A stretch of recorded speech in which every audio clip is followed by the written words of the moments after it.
Hello everyone, and welcome to this HSR 2020 skills building session entitled Getting Published, a Guide for Early Career Researchers. I hope you've all been enjoying the symposium so far.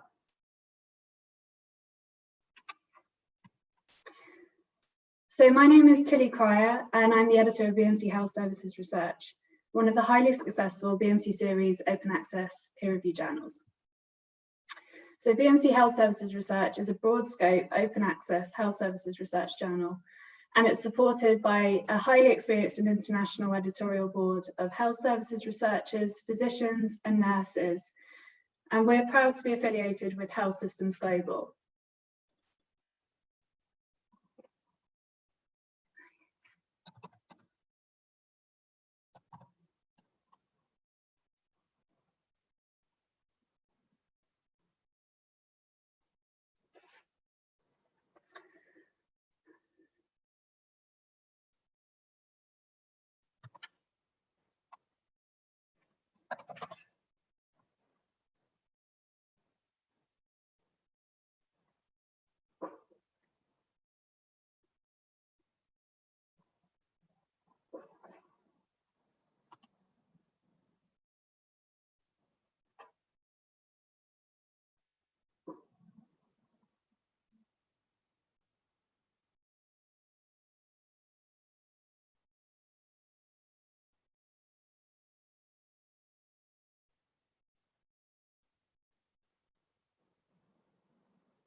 Hello everyone, and welcome to this HSR 2020 skills building session entitled Getting Published, a Guide for Early Career Researchers. I hope you've all been enjoying the symposium so far. So first of all, to introduce myself, my name is Tilly Cryer and I am the editor of BMC Health Services Research, which is one of the highly successful BMC series open access peer reviewed journals published by Springer Nature. I've been working in publishing for several years and I have a research background in mental health services research and veterinary microbiology. So BMC Health Services Research is a broad scope, open access health services research journal, and the journal is supported by an international and highly experienced editorial board made up of physicians, nurses and health services researchers. The journal is also proudly affiliated with Health Systems Global. So in this session, I'm going to go through around 45 minutes to an hour of training, and then afterwards we'll have around 30 minutes for questions. So we'll aim to finish up a bit earlier than the 2 hours that we have allotted to us. As I'm speaking, do feel free to submit your questions via the online platform. So just for transparency, I'm obviously a full-time paid employee of Springer Nature, and I'm the editor of the BMC series journals, including Health Services Research and BMC Veterinary Research. And I'm also an editorial board member for Scientific Reports. I don't have any non-financial disclosures to disclose today. So to start with, for researchers, and particularly those in the early stages of their career, submitting your manuscripts to a journal can be a daunting process. Where you decide to publish your work can impact on various opportunities in your career, including funding and your academic reputation. So to support you with this, I'd like to spend some time talking to you today, guiding you through the publication process, and hopefully you'll pick up some useful tips and tricks on the way. So a well-structured article helps readers to easily follow your methodologies and arguments in your article. So in this section of the training, I'm going to talk to you the key messages that you'll want to get across when you're writing these sections, what this means, how to do it, and how it will get your manuscript in the best possible position for peer review. So most articles follow the common logical order that you'll see on the left. So title, abstract, background, methods, results, discussion, and conclusions. This structure covers all the necessary areas to ensure that the articles that are published are consistent, easy to digest, and provide all the necessary information. But although this is the order that articles are generally published in, it's not necessarily the best order for writing. A strategy I would recommend is actually to use the order that I show on the right of this slide. So starting with the methods, results, background, discussion, conclusions, then write your abstract and title. So it can be really helpful to write your article in this order, particularly when you're putting together sort of the meatier sections like your background and discussion, which I'll come on to a bit later in more detail. So your methods are the easiest to start with, but the key thing here to keep in mind is reproducibility, i.e., could the reader replicate your study from what you've described? It's easy to skip over details when you are so immersed in your study and the research you're doing, so it's important to take a step back and really consider what you have done carefully. The methods are one of the areas of the paper that is most heavily critiqued by the peer reviewers. The reviewers need to know how the data was obtained because the study design obviously affects the results and by extension how you interpreted the significance of your results in your discussion. So your methods should be clearly articulating the reasons why you've chosen your study design, how your data was collected, and whether it's consistent with the community agreed standards of the field. So for example, if you're adapting a scale, you should be talking about how it was translated, how was it validated. In your methods, you should discuss the problems that were anticipated and the steps that you were taking to sort of minimize these problems. And you also should be thinking about if they have any meaningful impact on your findings, which is something you can also discuss later in your limitations, in your discussion. So lastly, you also want to make sure that you're stating all statistical tests, their parameters, and one important thing that you should include are your sample size calculations. This is something that's often missed out, and it's something that reviewers will request when it should be there. So then we'll go on to writing your results. So here you should be keeping in mind that the results of the study do not prove anything. Your findings can only confirm or reject your hypothesis. However, articulating your results properly helps you to understand your problem, break it into manageable chunks, and gives the opportunity to view your research problem from different angles. So you'll want to present the results in a logical order and not necessarily in the order that you conducted the study. So often this is actually in the order of importance of your results. So once you've kind of started putting together your text, you may find that you end up with long sentences of figures and numbers, and it's best really to break this up by using tables and figures. There's a saying in English which is a picture speaks 1,000 words, and this is completely true for your results section. So it's also important to not duplicate data among your figures, tables, and text. So you can just simply cite the figure where you are referring to in your text.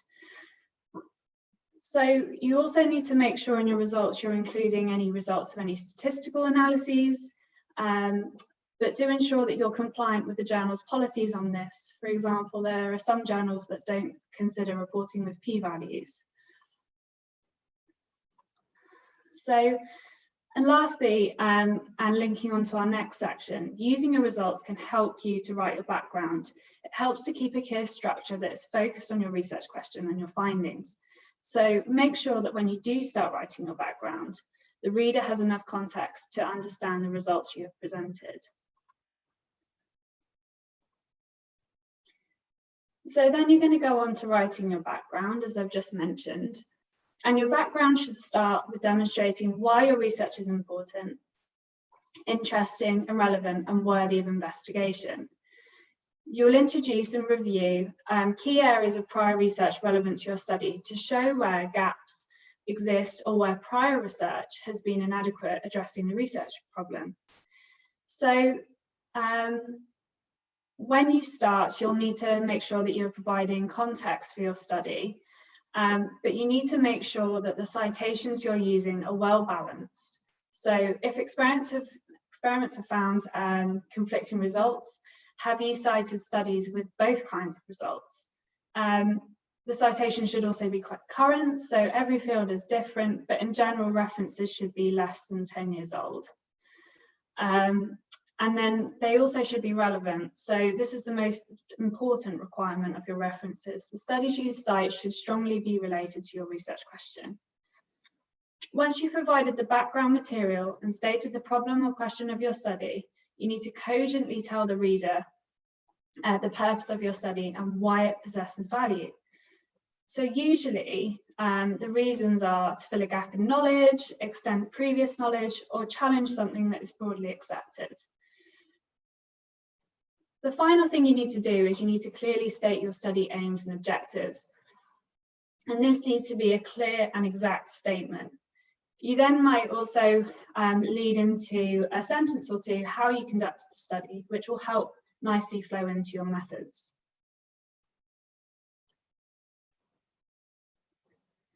So then to get on to one of the most important sections, is the discussion and the conclusion. So your discussion will always connect to the background by the research question posed and the literature you have covered, which is also why I mentioned earlier that writing your background and then your discussion and conclusions is a good method to write your research article. The discussion will clearly explain how your study advanced the reader's understanding of the research problem from where you left them at the end of your background and where you introduced prior research. Your background is often considered the most important part of your article, as I've already said, and it's really important because it helps demonstrate your ability as a researcher to think critically about an issue and your research. It helps you to explore creative solutions to the problems that you are raising. And it helps to formulate a deeper understanding of your research problem. So when you're writing your discussion and conclusions, you should answer the question, what do your results mean? So here, you should be comparing your results with those from other studies. Are they consistent? If not, you should be describing the possible reasons for the difference. You should then mention any inconclusive results and explain them as best you can. You may want to suggest additional experiments that you need to carry out. You then want to ensure that your study's strengths and limitations show that the reviewers and readers that you have considered your study's weaknesses. You also want to discuss what your results mean for the researchers in the same field as you, and how these results can also be applied to the general public, for example. You may also want to talk about how your results have extended the findings of any previous studies. But if your results are quite preliminary, you might want to be suggesting future studies that need to be carried out in this section. So for your conclusions, you should be explaining to the reader why your research matters to them after they finish reading. You should round off with the key points in order of the most to least important and recommend future directions for research. Conclusions can sometimes come across as half-hearted and something that's very much written last, but this is where you can have a lasting impression on your reader, and it's a chance to emphasize how you filled the gap in the literature and the impact and significance of your findings. Although you must be careful to not overstate them in this section as well.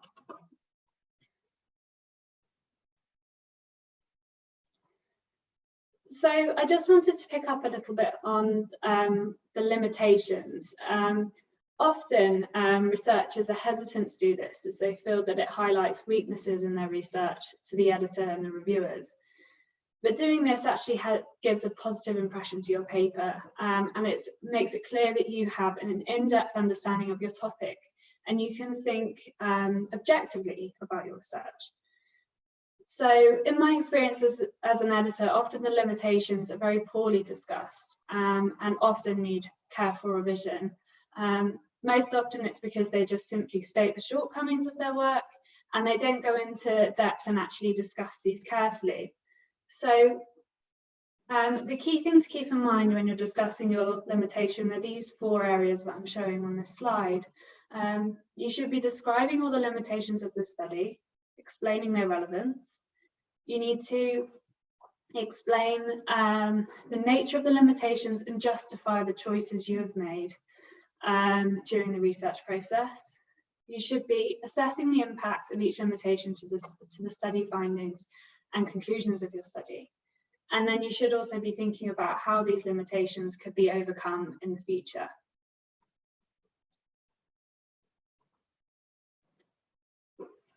So then when you get on to writing your abstract, it's key that you take care to curate what you're going to say, because you only have a relatively short length of text that you're able to use. Typically, this is 300 to 350 words.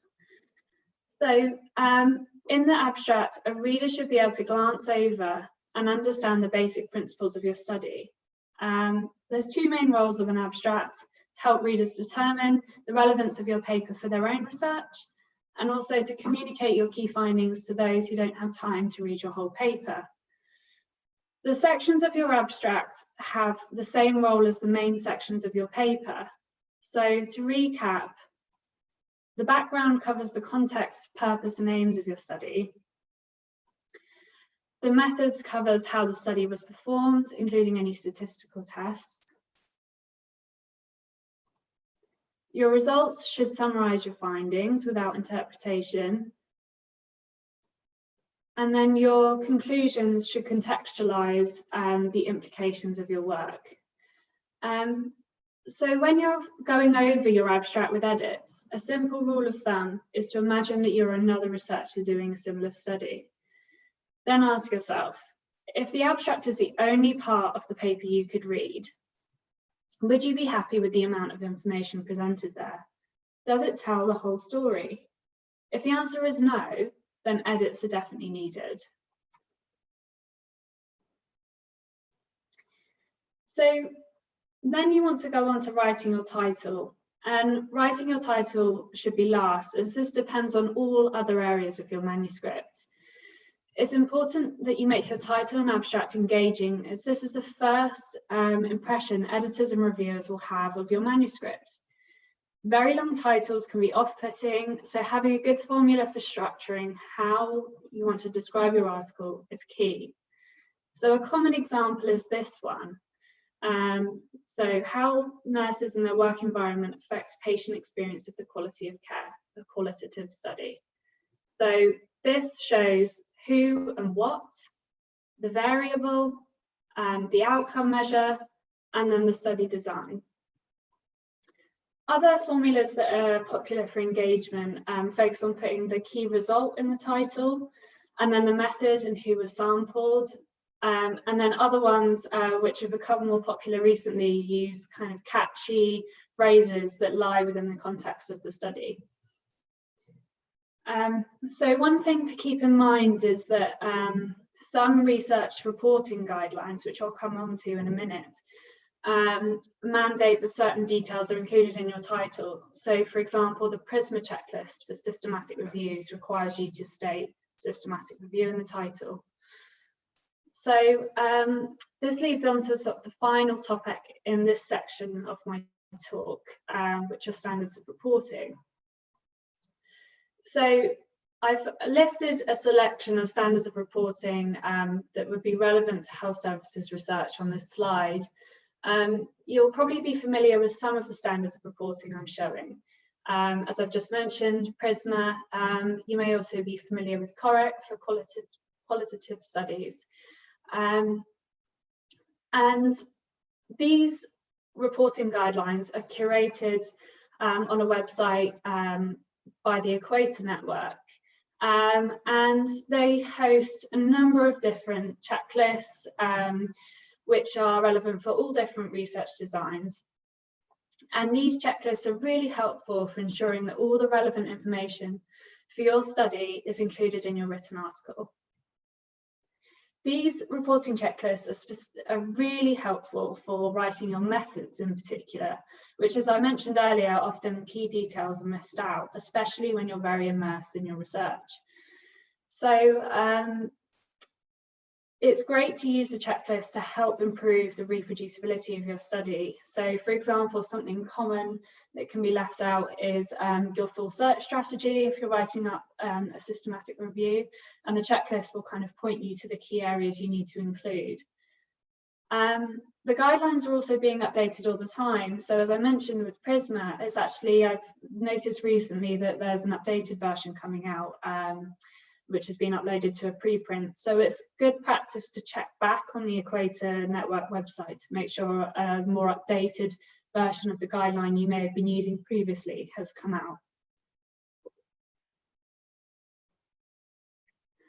So just in case you haven't seen what the checklist looks like, this is an excerpt of the PRISMA checklist. Many journals will ask that authors can submit a completed checklist at submission. So once you've finished writing, do cross-check your work with the checklist, make amendments, and then save your completed checklist with the rest of your files you'll be submitting. Even if a journal does not mandate submitting a checklist at submission, many reviewers will request them, especially if they spot holes in your reporting. So with the largest section of my talk over, I'm going to move on to how to choose the right journal for your research.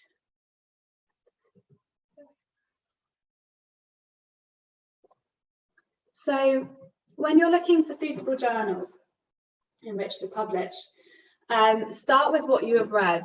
You should already be familiar with the published studies that are similar to yours and relate to your research questions. So have a look at what journal those articles were published in.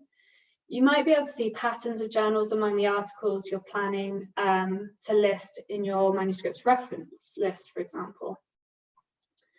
Those very same journals may be appropriate for yours, so do keep a running shortlist. If you need more journals to consider, you can do literature searches for other published articles in your field that are similar in scope and the impact of your work to see where they were published. So when you do have a list, make sure you think about the journal's audience. So, for example, will researchers in related fields be interested in your study? If so, a broad scope journal might be best. So this is shown on the left. So an example would be the journal I edit, BMC Health Services Research. So, but on the other side, your article may be more suitable for a focused or field-specific journal. So basically, these would be used for only if researchers in your field are likely to want to read your study. So an example here would be Human Resources for Health.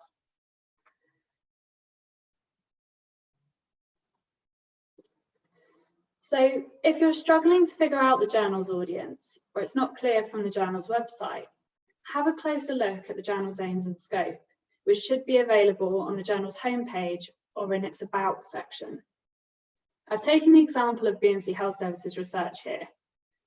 You can see that it considers all aspects of health services research, which indicates that it's a broad scope journal. And then the journal has also highlighted some areas of special interest, which give you an idea about the journal's sections or how the journal is organised. Here you can expect sections in this journal ranging from e-health to healthcare economics. So once you've understood the journal's audience, have a thorough read of the journal's submission guidelines, as you will need to check whether the article types the journal publishes match with the article type you're looking to publish. So, for example, if you're looking to publish a review article, you need to make sure that the journal considers non-commissioned review articles. So do have a thorough read. Many submissions are rejected upon submission because they do not meet the submission guidelines. For example, you may need, if you're submitting a trial, you may need to have registered your trial in the trial registry. You may need to submit a reporting checklist, or you may need to carry out certain work, such as depositing your data before submission. So do check the submission guidelines carefully to avoid disappointment. This will also help you to narrow down the journals you will consider approaching.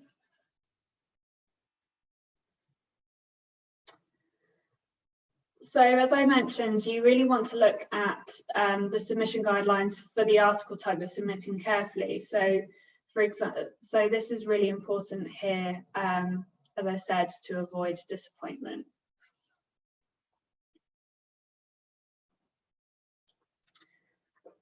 So in general, the main article type offered by journals are research articles, but there are many other different types which you may not have thought about, or may offer different opportunities for research you publish in the future.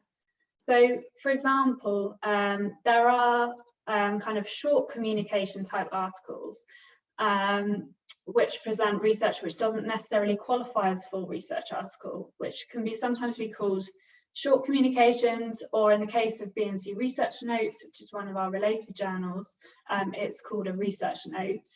There's also options to publish data notes, which are brief articles that walk readers through data deposited in a repository. And then there are other article types as well, such as technical advances, database articles, and then also, as I mentioned on the previous slide, study protocols, which are an interesting article type that outlines study design and methods of study, usually for large-scale trials or cohort studies. And these are interesting as they help to contribute to the efforts of reducing publication bias and improving reproducibility. So lastly, you'll want to consider the journal's reputation and your personal requirements. So for the reputation of a journal, you may want to look at the journal's impact factor, which is one measure of its reputation, but it's not always the most important. You should also consider the prestige of the authors that publish in the journal, whether your research is of a similar level. And you also will want to talk with your colleagues, supervisors about their experience with publishing with the journal. For your personal requirements, do think about journal turnaround times. These are often listed on the journal websites, and it's important to consider these in case you have deadlines such as a viva or a funding deadline which you need to meet. You also need to think about if publishing in an open access journal is a requirement of your institution, funder, or maybe you have a public and patient involvement component of your study. And of course, the patient groups who have advised on your study would probably appreciate being able to see the research open access. You also need to consider whether there's any article processing charges that you might need to pay. But you can also have a look into whether you're eligible for a waiver of these charges. And these are generally advertised by looking on the journal's website.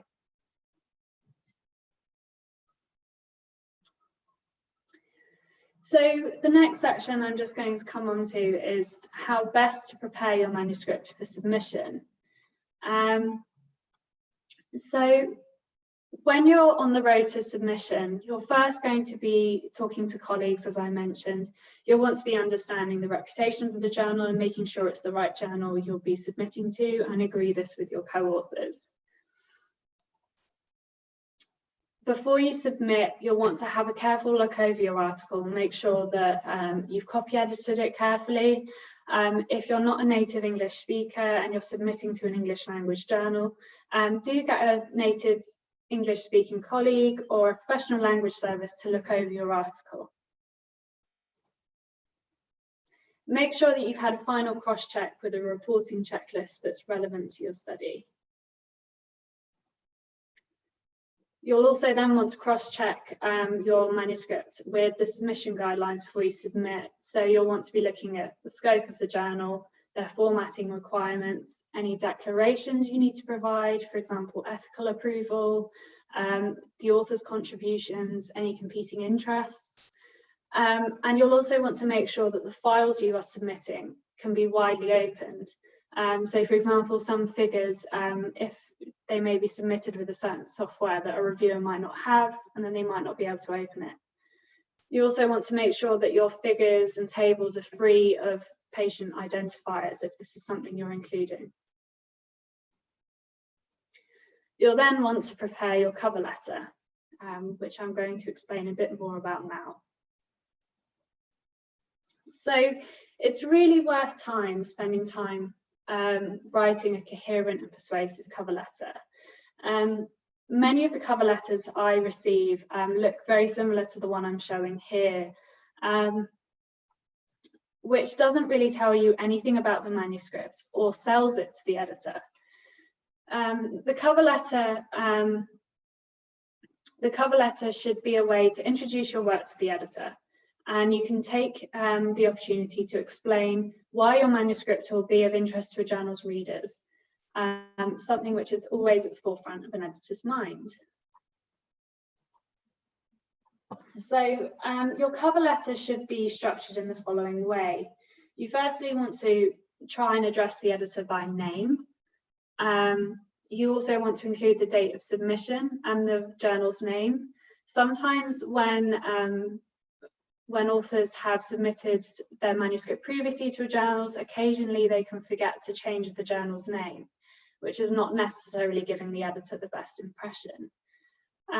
You'll then want to go onto the title and the article type of your article, providing a brief background of your study and your research question.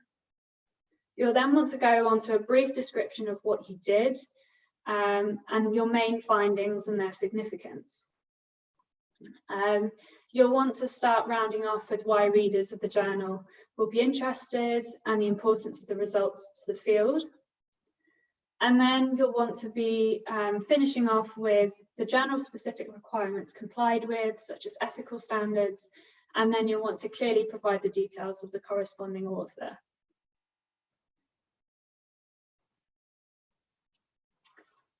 So then when you're ready to submit, this is when the submission process starts. So if you submitted a paper to a journal, you'll already be familiar with the submission process. But just for the benefit of anyone that hasn't submitted to a journal before, the submission system varies journal to journal, but typically once you've submitted your manuscripts, the editor will make an initial assessment to check whether it meets the basic requirements of the journal. And then after that, they'll proceed to invite peer reviewers who, once they agree, the reviewers will evaluate your manuscript, provide a recommendation on the editorial decision. So for example, accept, revise, or reject. Once all the required reviewer comments are provided, usually at least 2 reports are needed, the editor will assess the comments and make their decision. So if revisions are requested, you'll have the chance to make your revisions and submit your revised manuscripts. And either the editor will assess the changes made, or they'll invite the original reviewers to have a look over your changes so they can check the responses are sufficient.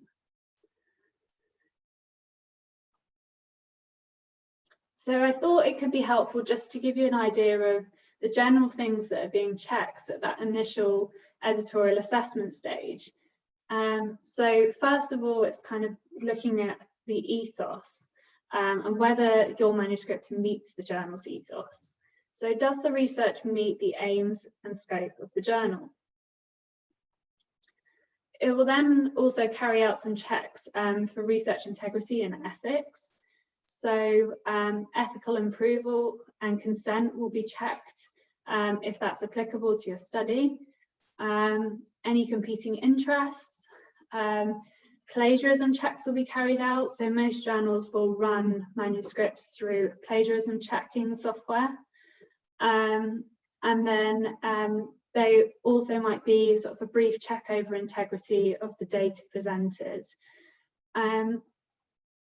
There'll then be some checks of the quality of reporting. So they'll make sure that if the right checklist is provided and that the basics there are met in terms of what you should be reporting in your methods. So the reviewers can make a good assessment of the manuscript. And they'll also be checking for readability and whether the language is up to the standard that it can be peer reviewed. And then the editor will also be looking at the soundness and validity. So they'll be making sure that you're presenting a valid research question, your aims are clear, and they'll have a sort of careful consideration whether the study design is suitable to support the research question and findings, which is something the reviewers will have a more in-depth look at. So if your manuscript doesn't meet these requirements, it's possible that your manuscript could be returned to you for revision, or it could even be rejected before peer review. So it's important to carefully think about these things before you're submitting to try and give yourself the best chance of going forward to peer review.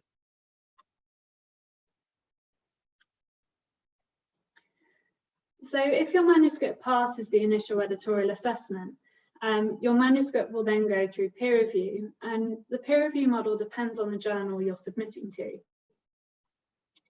So the different models of peer review can be differentiated into sort of the traditional or conventional types, and then more modern types. So for traditional, these include the classic single blind and double blind peer review, which have the benefits of different degrees of anonymity and the ability to be honest without fear of criticism.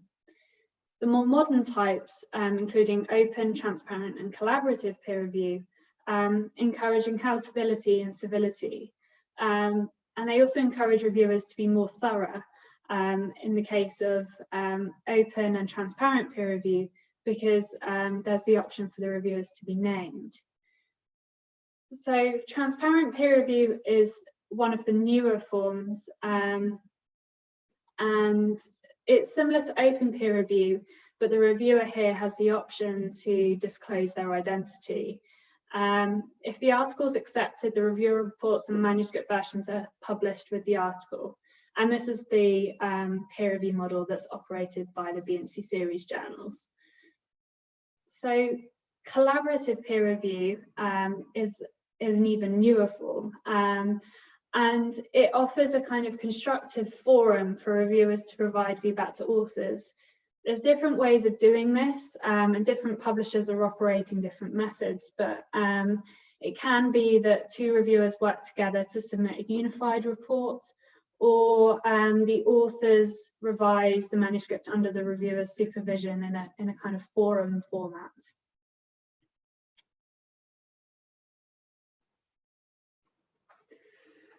So when your manuscript is reviewed, typically journals will provide a questionnaire for reviewers to fill in to cover key points, and then there'll be an area for free text comments where the reviewers can give you more detail and background.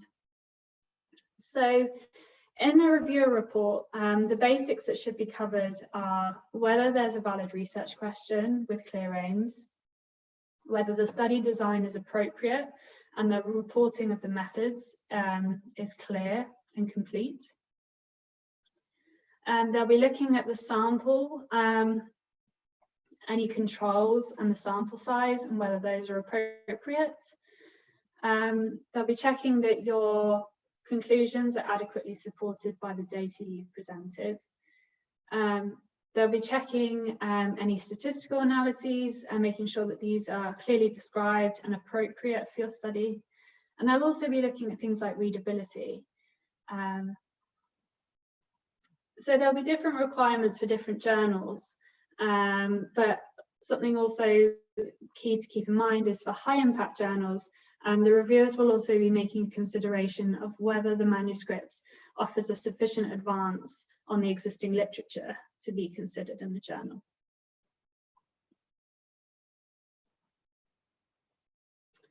So I just wanted to bring up something that is often discussed with researchers, and that is delays that you can sometimes encounter with peer review.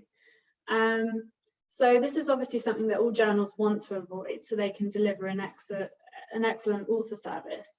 And delays can be caused by several factors, so including difficulty securing peer reviewers, reviewers agreeing but are late or fail to submit their report. The editor may be getting advice on contradicting reviewer reports or maybe speaking with the reviewers to get more detail.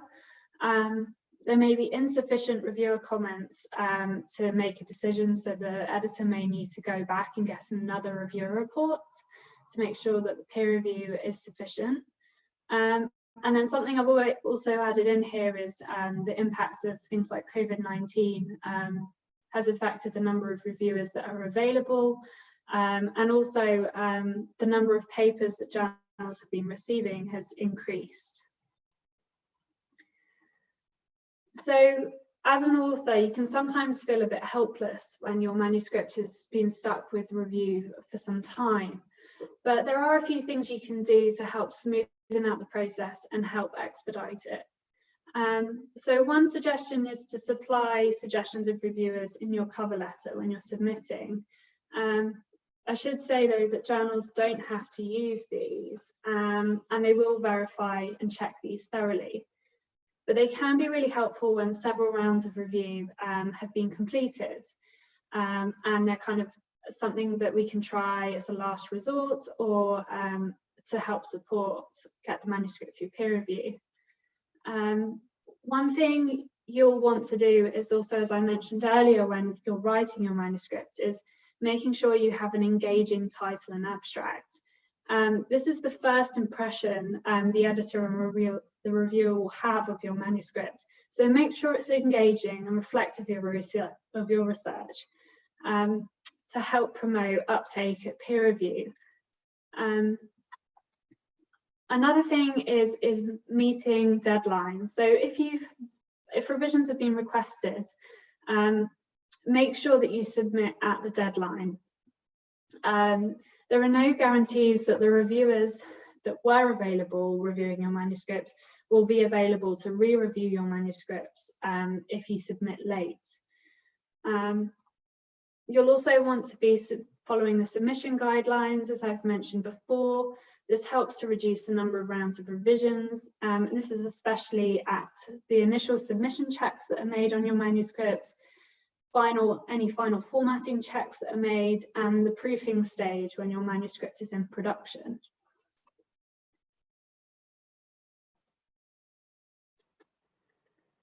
So if you've been asked to revise your manuscript, this section will walk you through how to respond to editors and reviewers.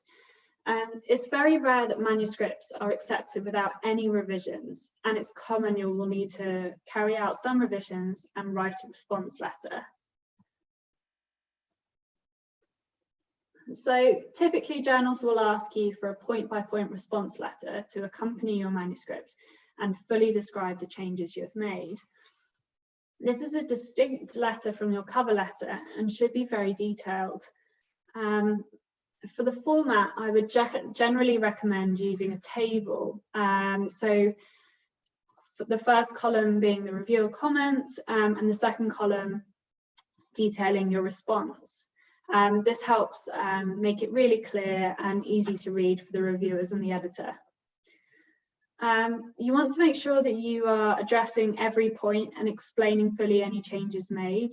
You don't want to have your manuscript returned to you because you've missed any points or your point-by-point response is not suitable. You want to make sure that you are specifically referring to page and line numbers, and that's something that you should also consider at submission, is using line numbers. If you're disagreeing with any points the reviewers raise, do politely provide a justification for why you were rebutting their comments. And then you also want to supply a track changes or highlighted version of your manuscript and a clean version. Some reviewers like track changes, others prefer to read a clean version of your manuscript next to the point-by-point response. So try to cater for all preferences. So some points to consider when you're writing your response letter is to be courteous, even if you disagree or think the reviewer has misunderstood. Do consider carrying out any additional analyses requested, but do also think about whether they fall within your study's remit. Do refer back to your reporting checklist, especially if the reviewer has spotted holes in your reporting. It's best to provide a fresh checklist when you're submitting your revised manuscript, and reviewers and editors will check these. If you've been asked to make edits to your statistical analyses or asked to provide more detail, do approach a statistician at your institution who will be able to help you, and they may even be able to assist you with writing your response letter. And lastly, do talk through the feedback you receive with your colleagues. They can help you to understand the reviewer's position, and they can also offer creative suggestions for how to respond.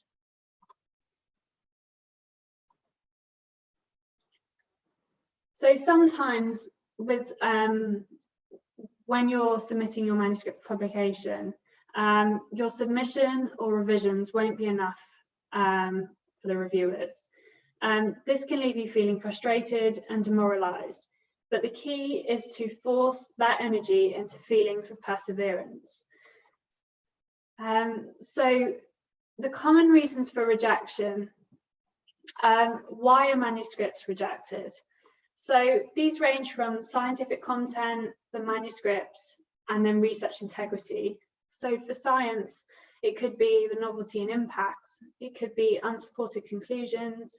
It lacks a valid research question, methodology, and the statistics. For the manuscript, it could be that you don't meet the submission guidelines or the scope of the journal. Your references aren't suitable to support the context of your study, and it could be the overall readability. And then lastly, it could be related to research integrity. There could be ethical issues. You may not have the correct ethical approvals. It could be integrity issues, which is more rare, but could include things like data fabrication or plagiarism.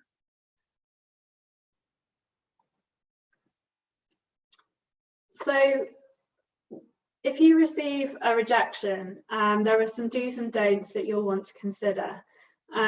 So do use the opportunity to strengthen your manuscript and ask the journal for clarifications if you're unsure on any of the comments. Some don'ts are: don't react while you're feeling emotional, and don't respond without consulting your co-authors first. In terms of your options, there are a few options for you if you receive a rejection decision. One is to appeal the decision, but typically you will need clear grounds for this, and it depends on the journal what their policy is. Another option would be to revise and resubmit to the same journal if you're invited to resubmit. Another option is to revise and start afresh with a new journal.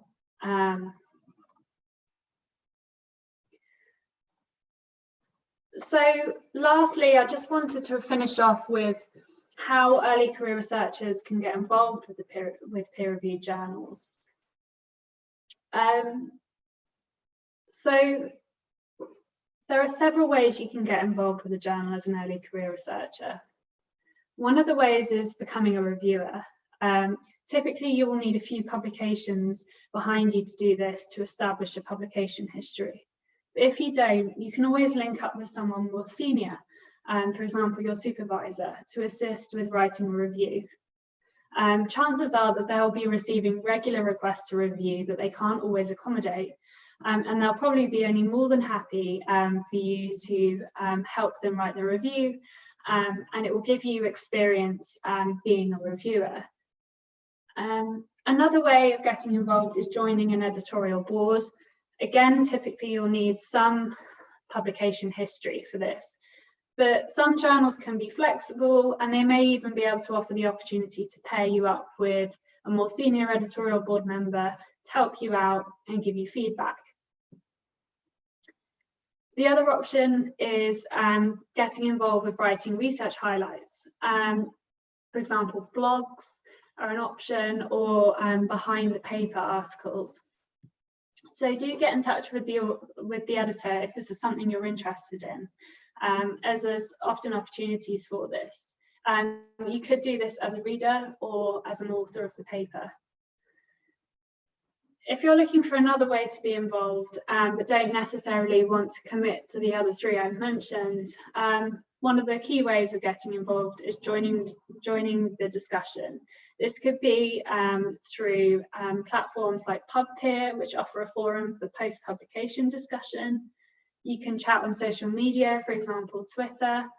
And you can also take part in journal clubs. And with COVID, many of these have moved online. So there are other options to kind of network with other researchers online.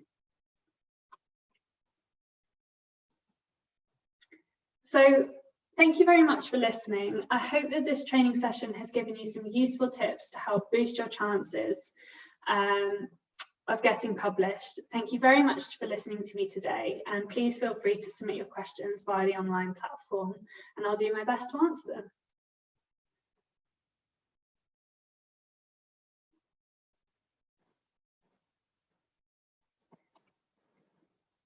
Okay, so I'm just having a look through the questions. So I've got one question. So processing charges, what are the considerations for being eligible for a waiver? So this varies journal to journal, and it really depends on the journal's criteria. So for example, sometimes it's based on where you are based in the world. Sometimes if you're based in a lower middle income country, you might be able to have a waiver or a discount on the article processing charges. So it really you need to check on the journal's website to see. If you're writing something that's commissioned by the journal, say a review or editorial, then the journal may be offering a waiver for this. So another question, could you elaborate on the ethos of the journal in terms of what an author should keep in mind when making their submission? Desk rejects don't usually include specific feedback comments, despite the article meeting the journal's aim, scope, and quality standards. This is an interesting question. So it depends on the journal, how they make their decisions, but when, for example, BMC Health Services Research makes its decisions, it will usually include some comments to the author on why your submission doesn't meet the journal's ethos. So there should be specific feedback provided. If you're not receiving that feedback, then do go back to the journal and ask the editor for some more feedback on why your article does not meet submission guidelines. Okay, so we have another question. Please could you elaborate more on supply reviewer suggestions in your cover letter? Yes, so when I was talking about this here, is one of the options is, especially if your manuscript has experienced delays in peer review, is sometimes you may want to include some suggestions of reviewers in your cover letter. And here you basically want to include some possible people in the field who have a suitable publication history and are on the topic of the manuscript who could review your manuscripts.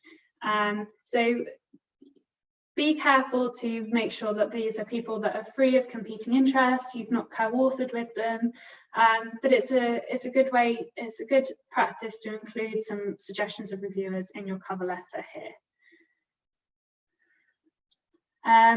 Question about qualitative papers and why there's a high rejection rate. So I can't speak for BMC Health Services research because we consider qualitative articles. I think other journals prefer to receive quantitative research, and I can't speak about those preferences because that's not something that my journal would reject a paper over for. But some of the things that come to mind, which could be the reporting, and sometimes there's a misconception around sample sizes with qualitative research and that it's not sufficient, but that's not always the case, and obviously many qualitative researchers would dispute that.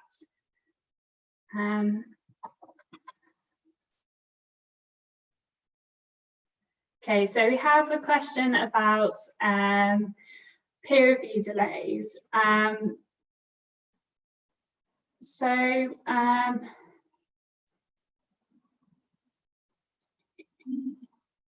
I'm just going through the questions.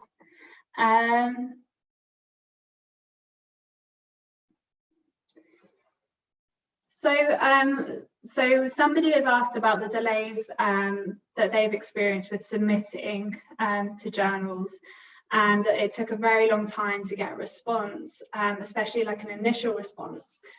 So for this, sometimes it can go to the editorial office, but really I would try seeing if you can ask to speak to the editor to get a more comprehensive response as to what the reason for the delays.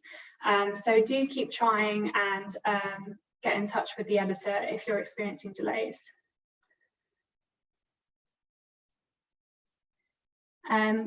So I've had a question about how you can get involved with a journal, especially the point on becoming a reviewer.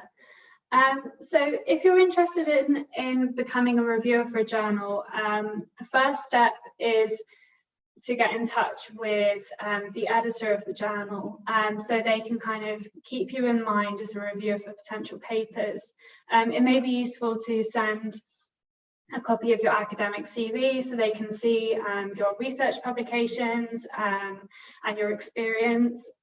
So try contacting the editor if you'd like to become a reviewer. And then, as I mentioned, the other options are to link up with more senior people at your institution or your supervisor and see if you can write a review with them. So we've had another question. So thank you for your nice comments that this was a clear presentation.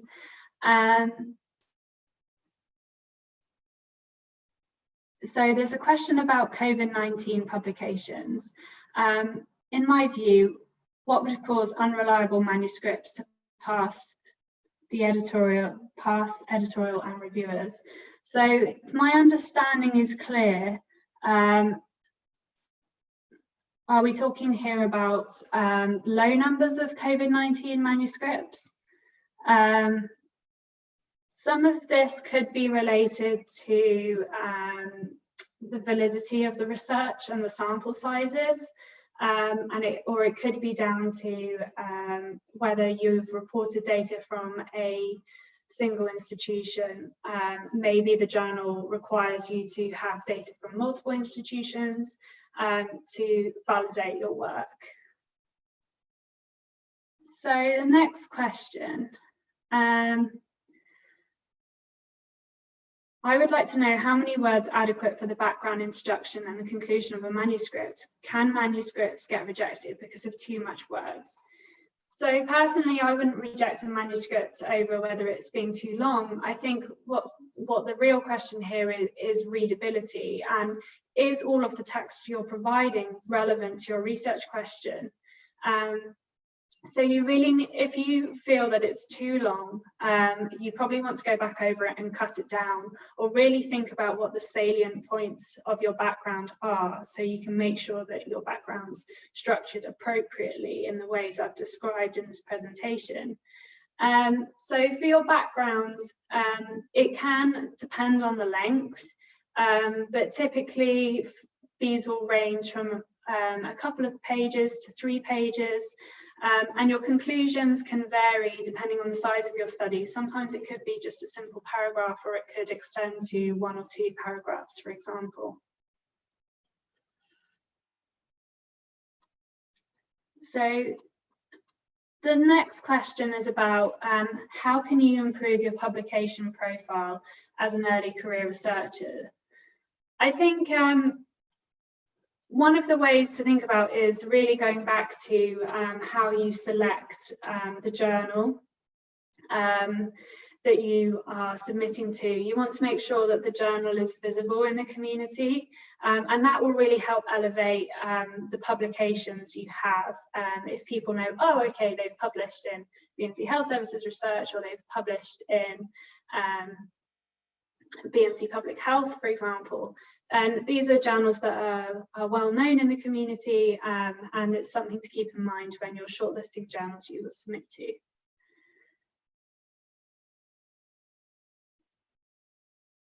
So this is an interesting question about preprints. So this is something that's becoming more and more popular. So would preprint comments count as peer review comments?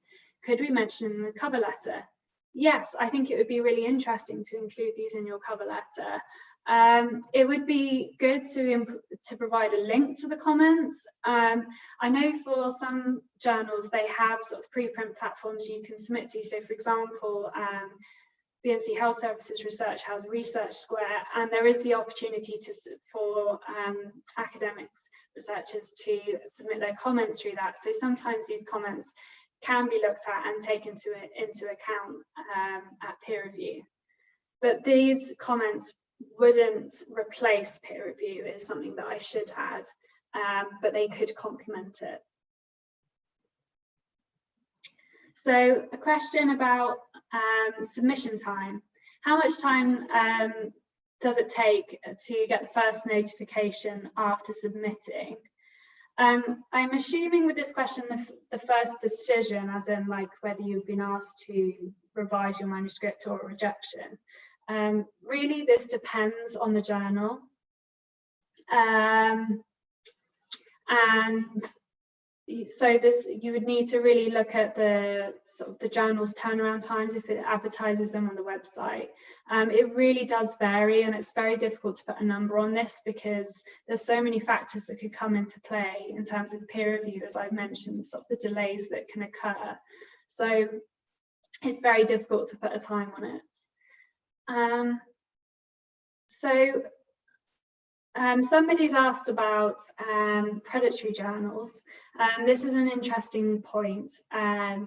There's ways you can check for these, and this is something to be really aware of, especially as an early career researcher when you may not necessarily be as experienced with the different journals that are on offer to you. I think there are different things you can check. There's a website called Think, Check, Submit, which is something that you can check out. But yeah, something to be wary about is predatory journals. So had another question.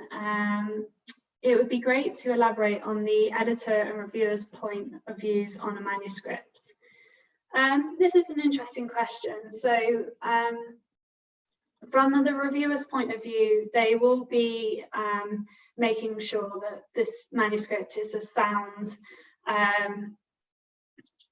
contribution to the literature. So they will be looking at that, and this is something that also the editor will obviously be keeping in mind, but it's important that to recognise that the editor will be weighing up the reviewer's comments they've received, and they will be making a decision based on that. So that will be the editor's point of view. Okay, so we have a question from somebody who's concerned about word limits. So what would be your advice to navigate word limits and mixed methods research? I think this is a tricky one because it really depends on the journal, and one way of not restricting yourself with word limits is to approach an open access or online journal. Typically there's less chances of word limits being mandated. I think the best thing is to make sure that you are really keeping on topic, make sure that you have a thorough copy edit to take out any unnecessary words, and really plan out your article carefully, so you have a paragraph structure when you're starting each section to help keep you focused on what you're writing and to exclude anything that is not relevant to your study.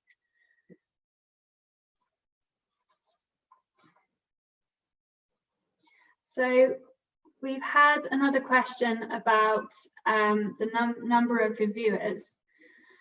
So one person has experienced receiving 8 peer review reports for one article they've submitted, which is a lot of peer review comments, I must say, as an editor. So sometimes this can happen because when editors are inviting reviewers, often they'll invite a number of reviewers at one time. So for example, 6 or 7 reviewers, and then once they've tried that, they'll invite another round of reviewers. But occasionally what can happen is that many reviewers will agree all at one time, which can mean that you end up with multiple reviewer reports. So ideally you want 2 or 3,